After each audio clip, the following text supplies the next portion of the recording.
Hi everyone, स्वागत है आप सभी का आज के वीडियो में। आज आपके लिए एक बहुत बड़ी खुशखबरी लेकर आई हूँ। फाइनली 8th पे कमीशन यूनियन कैबिनेट ने अप्रूव कर दिया है, जिसको खुद चेयर किया था प्राइम मिनिस्टर नरेंद्र मोदी ने।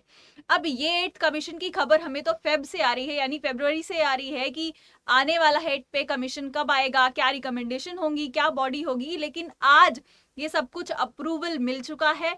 रिकमेंडेशंस क्या होंगी, कैसे आगे ये प्रोसेस बढ़ने वाला है, बॉडी क्या बनाई गई है, ये सब कुछ चर्चा करने वाले हैं आज इस वीडियो में। वीडियो को लाइक करें, शेयर करें और चैनल को सब्सक्राइब करें। अब यहाँ पे जैसा आप देख रहे होंगे, 8th पे कमीशन क्या करेगा, एम्पावर करेगा भारत को। तो किस तरीके से एम्पावर करेगा, कुछ अगर मैं उसके मुद्दे बताऊं इस बार के 8th पे कमीशन के, जो बताया जा रहा है, जो हमारे सामने आया है वो है, सबसे पहले अगर हम बात करते हैं इस कमीशन की, तो ये जो 8th पे कमीशन है, ये एक खुद में टेम्परेरी बॉडी बनाया गया है। इसमें 3 मेंबर्स होंगे, एक होंगे चेयरपर्सन आपके, एक होंगे 1 मेंबर जो कि पार्ट टाइम के लिए काम करेंगे, और एक 1 सेक्रेटरी मेंबर होंगे यहाँ पे। यानी 3 मेंबर की बॉडी बनाई जाएगी। अब ये जो 8th पे कमीशन रिकमेंडेशन देने वाली है, ये 18 महीने के अंदर रिकमेंडेशन देगी। और ये कब से इफेक्ट में आएगा, तो ये इफेक्ट में आने वाला है 1 जनवरी 2026 से। यानी आप सोचेंगे 18 महीने तो ये रिकमेंडेशन देने में लगा देगी, फिर कैसे 2026 में ही ये रिकमेंडेशन इफेक्ट में आ जाएंगे। तो ये रेट्रोस्पेक्टिव एप्लीकेशन हो रहा है यहाँ पे चीजों का। मतलब अगर आने वाले समय में, यानी 18 महीने या उसके पहले ही अगर 8th पे कमीशन ने रिकमेंडेशंस दे दिए और ये इफेक्ट में लाने रहे, तो तब से इफेक्ट में आएंगे और रेट्रोस्पेक्टिव होगा। यानी कि 1 जनवरी 2026 से जो भी सैलरी, जो भी आपके बेसिक पे में चेंजेस लाएगा ये 8th पे कमीशन, ये इंप्लीमेंट होंगे तब जब ये 8th पे कमीशन के रिकमेंडेशन आएंगे। और माना कब से जाएगा, तो जनवरी 1 से माना जाएगा। खैर, अब कैसे ये जो रिकमेंडेशन है किस बेसिस पे देगा, क्या पॉइंट्स को कंसीडर करेगा, ये भी हम बात करने वाले हैं। सारे के सारे पॉइंट्स बात करेंगे। कुछ 5 पॉइंट ऐसे बहुत इंपॉर्टेंट है, ऐसा हम बोल सकते हैं पैरामीटर्स की तरह यूज करेगा 8th पे कमीशन, जिसके बेसिस पे रिकमेंडेशन देने वाला है सेंट्रल गवर्नमेंट को। यहाँ पे जैसा आप देख रहे हो, 8th पे कमीशन बिठा दिया गया है। कौन कौन मेंबर है अगर हम बात करते हैं, तो चेयरपर्सन की अगर मैं बात करूं, तो चेयरपर्सन कौन है आपकी, जस्टिस रंजना प्रकाश देसाई। ये चेयर यानी हेड पर्सन जो होंगी वो होंगी। उसके बाद 2 और सदस्य होंगे उनके साथ, जैसा मैंने आपको बताया, एक सदस्य जो मेंबर होंगे वो पार्ट टाइम के लिए। उनका नाम है आपका, ये प्रोफेसर है, प्रोफेसर पुलक घोष। इन IIM से पढ़ाई की है अपनी।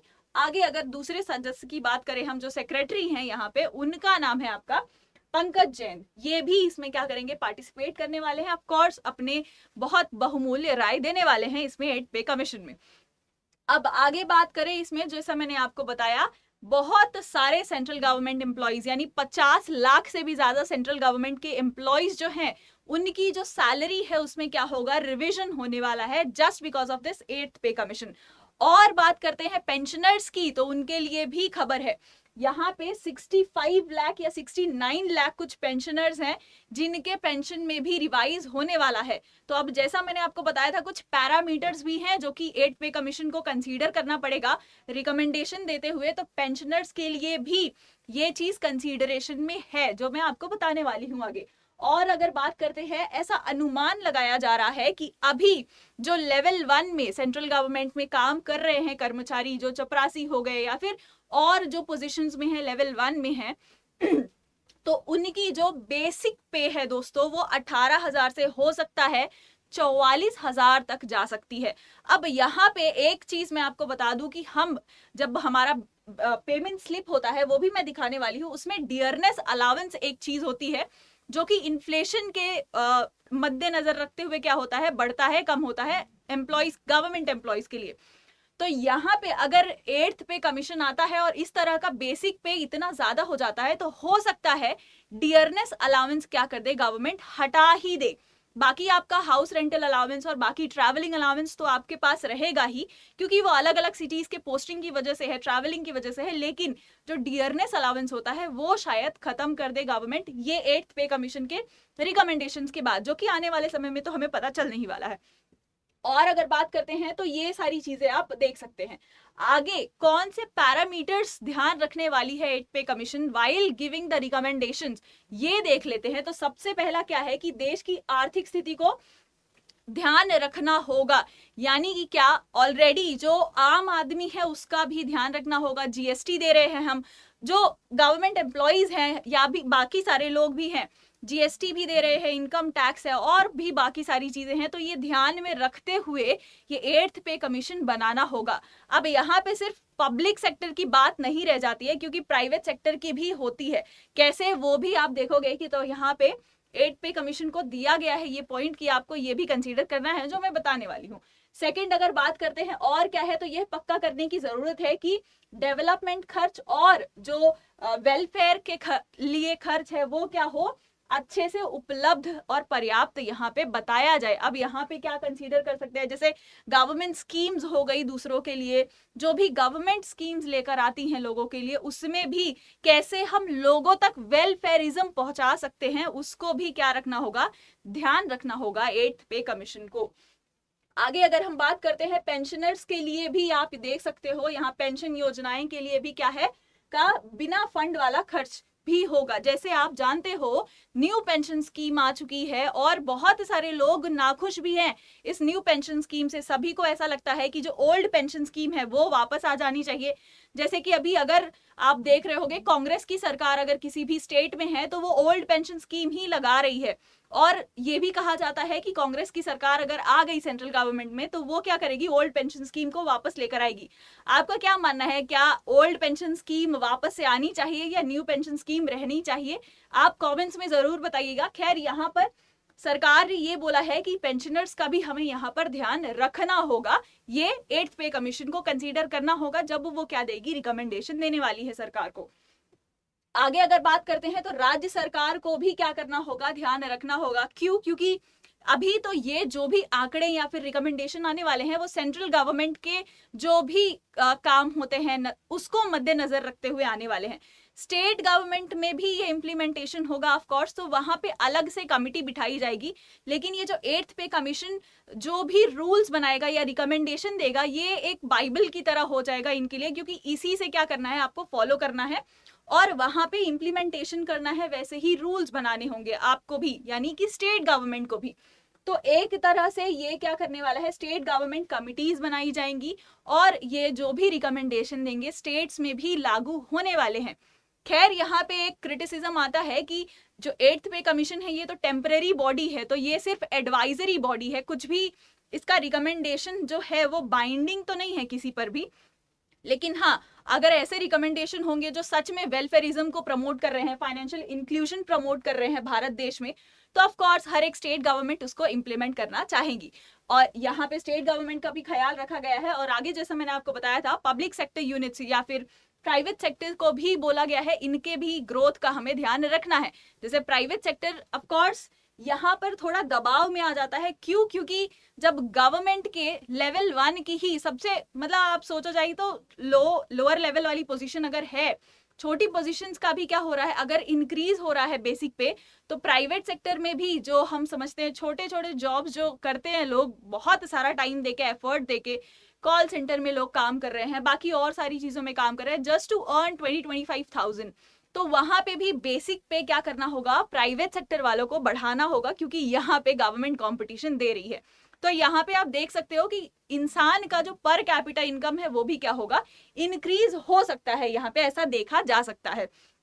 तो यहाँ पे पब्लिक और प्राइवेट सेक्टर की बात हो गई। पब्लिक सेक्टर को भी क्या करना होगा, अपने कर्मचारियों को, मजदूरों को, जो भी उसमें काम करते हैं, उनके लिए उनकी जो बेसिक पे है वो भी बढ़ानी होगी। तो यहाँ पे ये सारी चीजें क्या है, आपको मद्देनजर रखना होगा। ऐसा 8th पे कमीशन को बताया गया है जब भी आप क्या करोगे, रिकमेंडेशन देने वाले हो। खैर आगे बढ़ते हैं, वही जो पॉइंट्स थे वो मेन पॉइंट्स थे। आगे बात करेंगे अगर, तो सुप्रीम कोर्ट की जज रह चुकी कौन, रंजना प्रकाश देसाई मैम, ये क्या करने वाली है, हेड करने वाली है। जैसा मैंने आपको बताया, ये क्या है, 8th पे कमीशन एक टेम्पररी बॉडी है, यानी परमानेंट बॉडी नहीं है, हमेशा के लिए नहीं बनी रहेगी। जब ये रिकमेंडेशन दे देगी तभी ये बॉडी क्या हो जाएगी, खारिज हो जाएगी, खत्म हो जाएगी। उसके बाद से एक चेयरपर्सन है, वहां पे एक मेंबर है जो पार्ट टाइम रहेंगे, जैसा मैंने आपको बताया पुलक घोष जो है। उसके बाद एक और मेंबर रहेंगे जो सेक्रेटरी रहेंगे। और क्या है इसके अंदर, तो 18 महीने के अंदर इसको क्या बोला गया है कि आपका जो भी रिकमेंडेशन है वो हमें दे देना है। अब इसके पहले जो 7th पे कमीशन बनाया गया था, या फिर जो भी गवर्नमेंट ऐसे टेम्परेरी बॉडीज बनाती है रिकमेंडेशन देने के लिए, वो उनको लगभग 18 महीने दिया ही जाता है। तो इनको भी 18 महीने दिया गया है अपने रिकमेंडेशंस देने के लिए। और यहाँ पे बात करते हैं तो अगर जरूरी हुआ तो यह किसी भी मामले पर सिफारिश भी कर सकता है 18 महीने के पहले, अगर गवर्नमेंट पूछती है तो ये भी हो सकता है। यहाँ पे बेसिक पे आप देख सकते हो, ऐसा माना जा रहा है, मतलब सिर्फ एक अनुमान लगाया जा रहा है कि 18,000 है 7th पे कमीशन के टाइम पे, तो 8th पे कमीशन के टाइम पे कितना हो सकता है, 21,000 से 54,000 तक हो सकता है, यानी बीच में कुछ हो सकता है। तो अच्छा अमाउंट है ये, आप लोगों के लिए बहुत खुशखबरी है, ये अच्छी बात है। अब यहाँ पे जैसा आप एक सैलरी स्लिप देख रहे होगे, तो यहाँ बेसिक पे आपको दिख रहा होगा 21,100 रुपए। डियरनेस अलावेंस देखने की जरूरत है, लगभग सैलरी का आधा है, 11,605 रुपए। यानी मैं बताऊं अगर, तो डियरनेस अलावेंस अगर 8th पे कमीशन पूरा का पूरा खत्म कर देगा और सैलरी को इंक्रीज कर रहा है, तो ये थोड़ा अच्छी बात है। अब डियरनेस अलावेंस क्यों मिलता है, क्योंकि सरकार ने जो महंगाई का दर है, इन्फ्लेशन का दर है, वो 2 से 6% के बीच में रखता है। अगर ये थोड़ा भी इन्फ्लेशन बढ़ता है, आगे जाता है, तो जो सेंट्रल गवर्नमेंट के एम्प्लॉइज होते हैं उनको ये डियरनेस अलावेंस मिलता है कि आपको क्या है, महंगाई के खिलाफ लड़ने की जो क्षमता है वो थोड़ा और ऐड करता है इनके डियरनेस अलावेंस से। तो अगर बेसिक पे में ही इंक्रीज हो रहा है तो डियरनेस अलावेंस की क्या जरूरत है, तो ये खत्म हो जाएगी। क्या आप खुश हैं इस डियरनेस अलावेंस के खत्म होने से? क्योंकि अभी के टाइम पे आप देख रहे होंगे डियरनेस अलावेंस लगभग 58% है, यानी 60% तक तो डियरनेस अलावेंस ही दिया जा रहा है। तो कमेंट्स में जरूर बताइएगा कि कितने नाखुश हैं आप कि डियरनेस अलावेंस खत्म कर देगा 8th पे कमीशन। खैर यहाँ पे हाउस रेंटल अलावेंस वगैरह, ट्रैवलिंग अलावेंस, ट्रांसपोर्ट अलावेंस जो भी है, ये सब कुछ रहने वाला है। उसके बाद क्या होगा, आपका पे देखा जाएगा, और बेसिक पे तो अलग होता ही है। खैर, आपको 8th पे कमीशन पर कितना भरोसा है, क्या रिकमेंडेशन देने वाले हैं, क्या चाहते हैं आपकी 8th पे कमीशन रिकमेंडेशन दे, और मैंने ऐसी कौन सी इंफॉर्मेशन दी है जिससे आपको लगा है कि ऐसा 8th पे कमीशन तो नहीं कर सकता है, कमेंट्स में अपने ओपिनियन, अपने जो भी विचार हैं जरूर बताइएगा। तब तक के लिए जय हिंद, जय भारत।